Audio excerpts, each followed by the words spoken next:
Dôvod, prečo sa napríklad učenie Ježiša Krista zdá niektorým intelektuálom jednoduché a až by som povedala trápne, je preto, že sa snaží obsiahnuť Boha. A Boh je mimo čas, priestor a hmotu.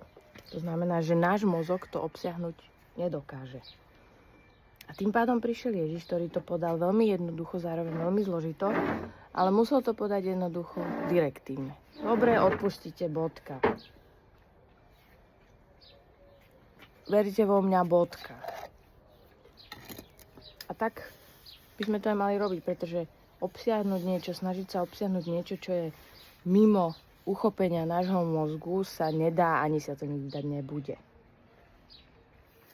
Takže všetci intelektuáli, ktorí potrebujú, áno, dôkaz, alebo nejaké logické vysvetlenie, neviem čo, na niečo, čo je mimo čas, priestor a hmotu, držím vám palce a potom, keď umrete a ho stretnete, tak dúfam, že to pochopíte.